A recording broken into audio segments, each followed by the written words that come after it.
Community Spiritual Center, Pflugerville. I'm led. Anybody have any reaction to the meditation we just did? It was completely different. I loved it. Elvis? Yeah, I loved it. I always do the Lord's Prayer, kind of an affirmation throughout the day, but rarely do I, really digest what those words are. See, we say things automatically, and we're looking for, okay, what can I do to become more spiritual? What can I do to make life work? But the tools are right there a lot of times, and we're not aware of it. Good. Anybody else? I'm looking for feedback. It was deep. You what? It was really deep. Yeah, that was the idea, try to get as deep as possible. And these are some of the tools that we can use. There are more tools, which we're going to get to eventually. Okay. And let them know what we were saying, the Lord's Prayer, so Facebook hears it. Facebook. What we did in meditation was we went through the Lord's Prayer and explained each phrase, what it really means in a spiritual context. So did I take care of that? Thank you. Good. Our topic today is you cannot run away from the truth with a capital T. Now, here's the idea, okay? The truth is you're a child of God, and most scriptures that I'm aware of in other spiritual organizations, if I use that terminology, all speak of your divinity, you are a child of God, all those type of conversations. And it's incumbent upon us to really understand that. So if you really are a child of God, and you really are divinity expressing itself, and you're here to express that divinity, what's happening? Because nothing seems to be working in our world.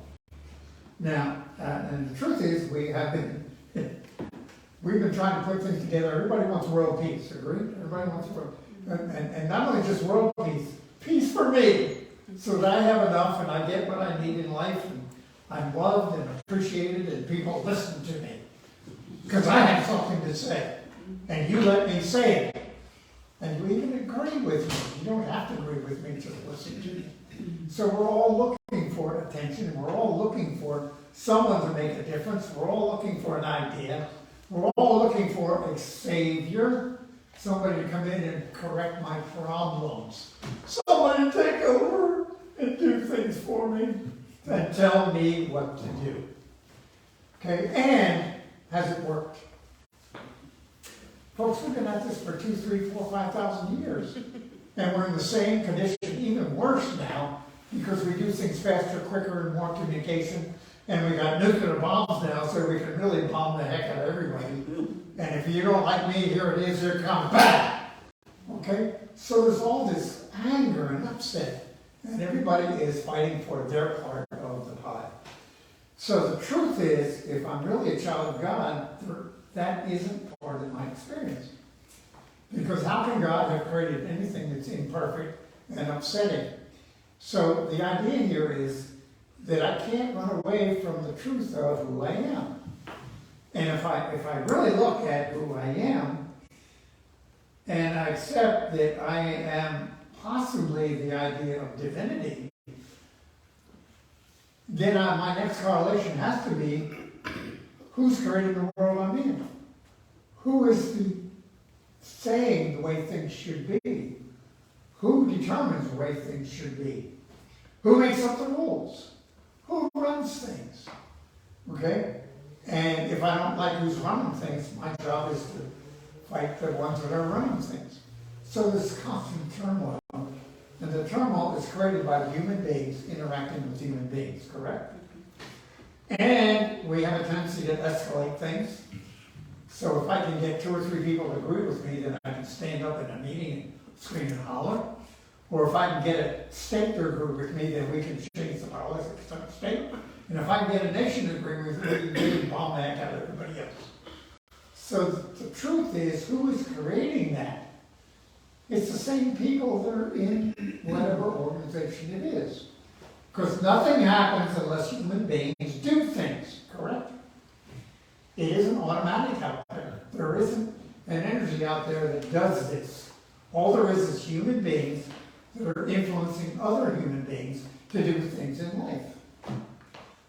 even the next door neighbors or wherever they are, they're acting out their life, but they are doing what they think is best from their own within themselves. So, it's I got off on a tangent here, but if I go, if I go into the Bible and talk about that, which we are a Christian organization, so we have to look at what the Bible says and what Jesus says. But I'm also going to talk about Charles Fillmore today, because he's a very interesting guy. Larry and I have been doing that on Thursday night, and I'm amazed at some of the things he was actually teaching way back in the beginning. I really am.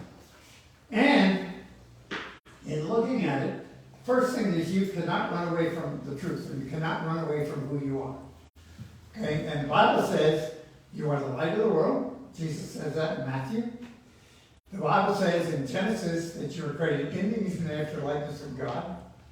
Okay? It goes on and says in John that you are the temple of God, or the temple of the universal spirit, which means God lives within you. Another place it says the kingdom of heaven is within you. So if you have all that stuff going, what's happening? How come it ain't working? And I use it on purpose just to get through the traditional thinking. Anything we can use to get through the cement that we call belief. Okay? And the idea is, how do we break it up and get a new idea in that you are the temple, you are God in expression.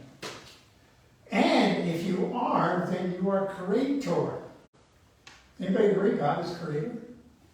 And Jesus very clearly says the kingdom of heaven is within. You are the temple of God. And so, who has created your world? And this is the message, and I keep saying to myself, anything comes in my way that I don't like, the only thing who can gain acceptance for that but me? Okay? So that's the message that I cannot run away from.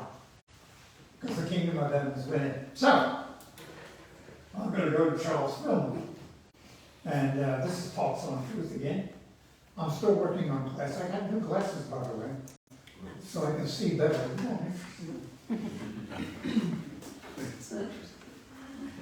You guys have to understand the ironies of life. But it's really crazy if you stop and think about it. Because why does eyesight diminish?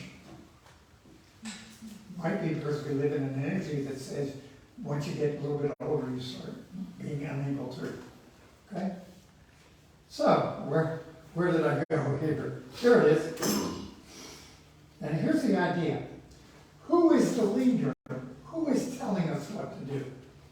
Right now, there are thousands of people out there banging the doors down, electronic everywhere, telling everybody what to do, and people are looking for somebody to tell them what to do. Agreed? I mean, how many influences are there on TikTok? How many people are out there saying, this is the way it is, okay? I'm sitting here saying that, okay? And the truth is, who is your leader? Who are you listening to? Okay? And who is valid enough and who has truth that you should follow by what they say? And here's Charles Fillmore's attitude. You ready? Charles Fillmore says there can be but one leader for the human being in their search for God. And God, by the way, is another term for good. So I'm going to say it again.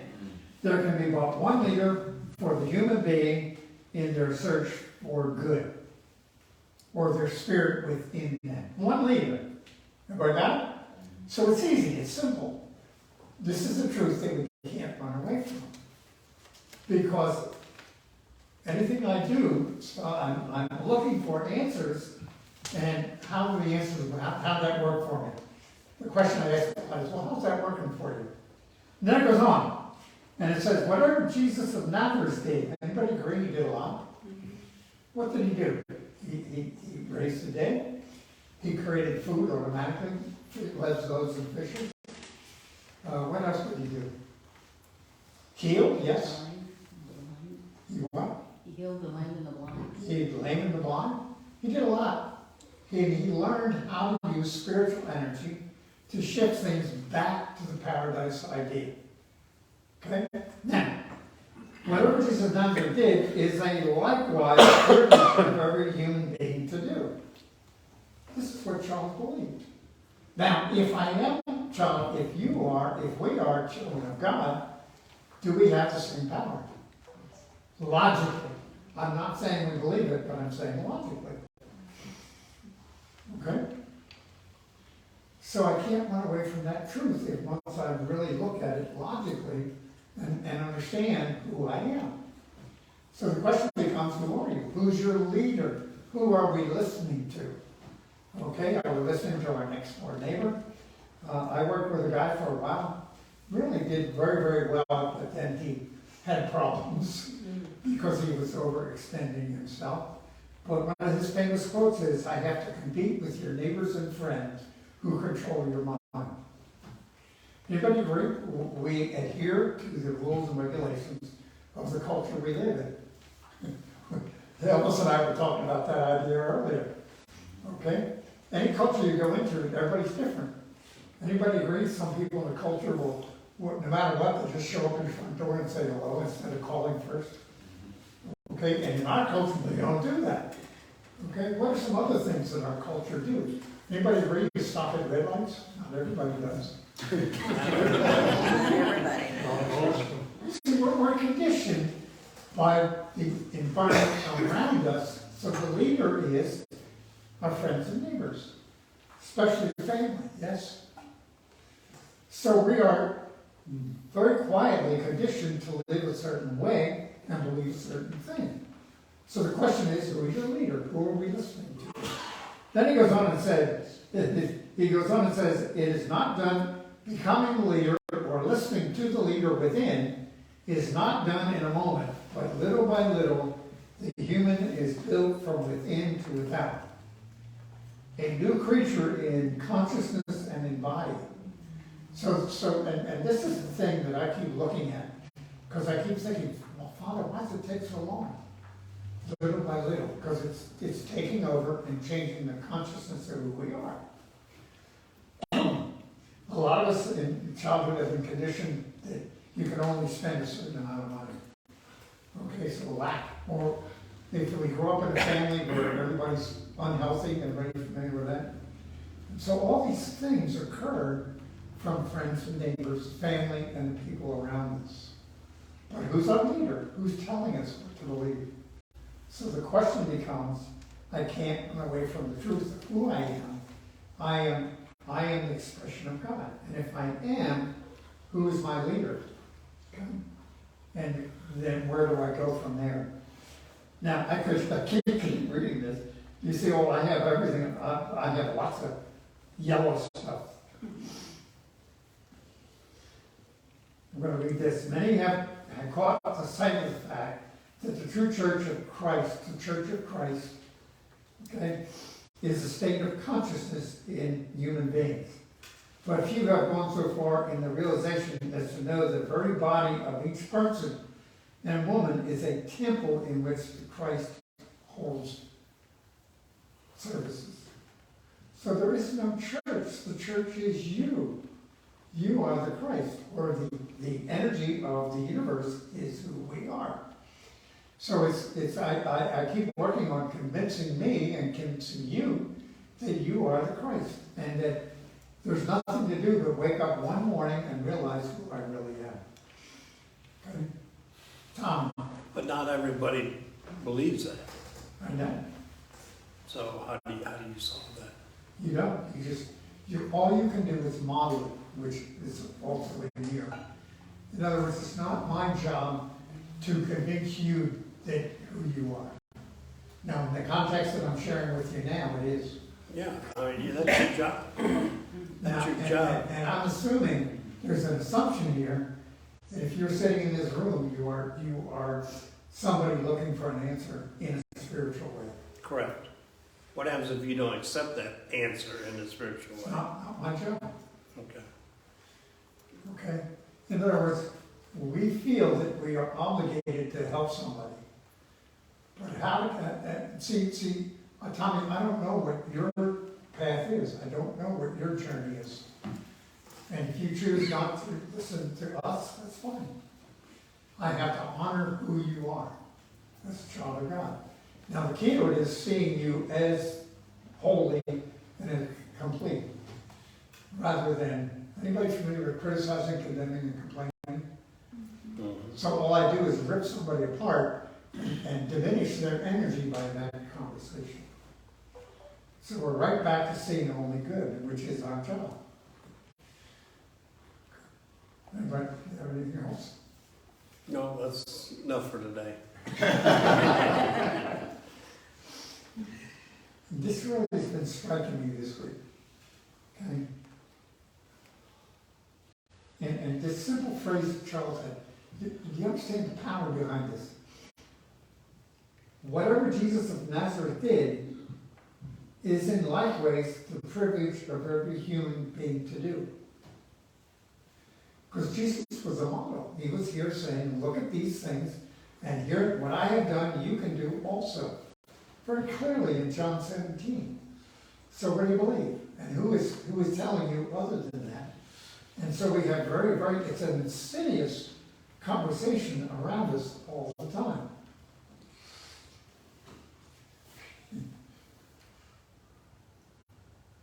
I'm finished. Do you understand there really isn't much more to talk about? Because we either take it seriously and go to work, or we don't. And it's like something you can't deny. And it's either you accept the truth or we continue living the way we are. And so I can keep talking. As a matter of fact, look at all my notes. Okay, what am I? So the question is, you are surrounded by God in everything that you do. We talked about the string theory the last week, and science is now saying on the quantum physics basis that everything that is ever near something becomes the same energy or starts communicating. And they've done that by taking an atom here and taking an atom that was right next to it, taking it 200 miles away. Every time this atom changes, that one changes. So if that's true, and they've proven that it's true, we are all influencing each other every day by everything that's around us. So everything that's happening in our world is part of who we are. So if Elvis stubs his toe tomorrow on something, thank you for allowing me to do that, okay? We have a part of him stubbing his toe. So how do I see Elvis? I see Elvis complete and whole, just as he is. And I don't have anything to fight. The only thing I have to fight is what somebody else is thinking for me rather than me thinking myself. So when we took you into the Lord's Prayer, we took you, remember what you said? And basically you said, I and the Father are one. I and God are one. Okay, I'm reading Choose Only Love now, which is an amazing part. And it says, this is a communication from Jesus, if you accept the channeling, saying the thing to do is start saying over and over again, I and God are one, which is the same thing Jesus said. And we are saying here, modeling Jesus is why we're here. So what is our capability? And why am I here? Why are you here? Anybody ever ponder that? What is my purpose here? And what good could I be doing other than bringing the Spirit of God into the physical world around me? Okay, and I can do that through songs. I can do it through playing the guitar. I can do it through whatever I'm doing. I can do it through taking care of air conditioning systems. I can do it by taking care of the parks in Pflugerville. I can do it by creating I can do it by going out and doing workshops with support other people. I can do it by just being available and loving everybody. Okay? So we each have part of that conversation. And the conversation is, what is my part of bringing the love of God back into the environment, which was part of the original creation problem, and we've gotten off track. So who's going to create paradise? Who's going to bring things back? It's up to you. It's up to us. And every thought you have that is in that conversation affects everybody around. That's why we are a group of people that are supporting each other. Anybody here have had miracles? Heard of miracles? Huh? Heard of? Had miracles. Miracles, yeah. Okay. I see them, they see even little things every day, they're miracles. And they occur because you are holding the Christ or God in your mind and understanding your divinity and not allowing you to go into the negative world of fear, uncertainty, and doubt. The FUD, F-U-D, okay? Fear, uncertainty, and doubt. And anytime oh my God, what happens if that? And anytime that starts, we're going over to the world rather than into spirit. I am the Father of one. It's the Father's good pleasure to give you the kingdom. I and God are one. Over and over and over again. Now, the mind, your mind is created. Look, I agree that you can channel the energy of God through treasure maps. We have treasure maps up. However, what would it be like if you trusted God completely and you got everything that God wanted for you? See, the possibilities are so much bigger than even our mind can think. So I'm realizing now that rather than teach that, we need to talk about who you really are and what's possible. So rather than think over here, when I think God, remember the movie Think God? Okay. And George Burns had all kinds of issues. Anybody else? Tommy Company, anybody else? I'm over it right now. Larry. Yeah, so a lot of people say God is love, and that sort of puts God out there to do the loving thing. And we need to switch that around Yeah. because they're equal, so love is God. Yeah. So that makes love to God in our lives. It's interesting. You can't describe love. The key to it is it's an energy you can't. In other words, we want to make it sloppy and lustful and all that stuff. No. It's an energy you really can't describe. And until you start feeling it, it's hard. You can't. But once it's there, you know it's there. However, how do you do that? I and God are one, over and over, and spending quiet. If you have to practice, remember I took you up inside of the skull? Okay, do that. 10 minutes a day. And your mind's going to wander, I promise you, but you can bring it back. And slowly you'll start feeling those conversations. Larry, how do you feel though? It feels like an expanding energy in the heart area. Yeah. Yeah, once you start, see, the key to it is, once you start to flow, it flows. But it has to go out first before it comes back in. It's like money. Money has to go out, and then it starts coming back in. Okay, so it's a flow. So if you're criticizing and condemning, the flow is cut off. So if you're loving and appreciating, the love flows. Even Oprah, everybody agree, one of her keys is write down at least 10 things you're grateful for every day. And who do you love? And love, she's done well, I think, didn't I? Okay. Anybody else? Okay.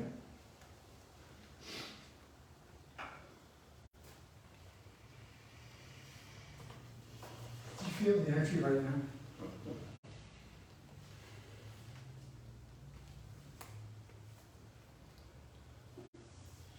I just wish we could put it in a can and keep it. But we can't. The only way to continue it is to let it go out. Talk to your next door neighbor. Elvis and I were talking about the only thing that creates an understanding is dialogue. In other words, everybody you're looking at, you're an expression of God. So if I want to know more about God, who do I talk to? You, which is what we're going to do next week. So I thought, somebody has something to say I can feel. Tom shared love yesterday. He bought My girlfriend and I all ate lunch together. While we were there were two young gentlemen in the Army eating, and Tom bought their lunch, and if you'd have seen them, they were so cute and so appreciated that we took time to thank them for what they do to Yeah. take care of us. And it was really Yeah, see, sweet. that's an expression of love, thank It you. was really sweet. Okay, and how many people do you say I love you to? Now, you have to be careful that you say it the right context. See, that's the problem today. I love you and there are problems, okay?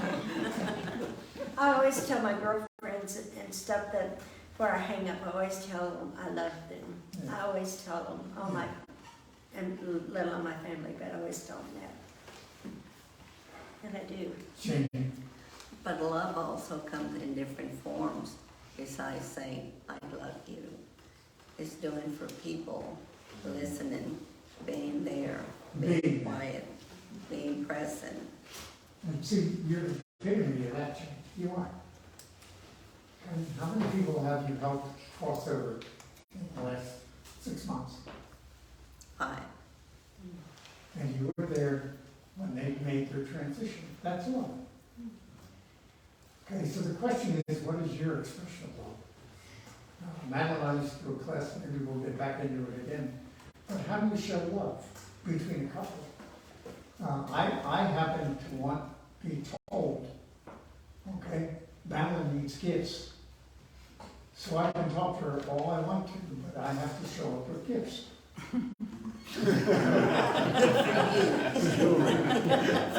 She likes some big diamonds. Yeah. So,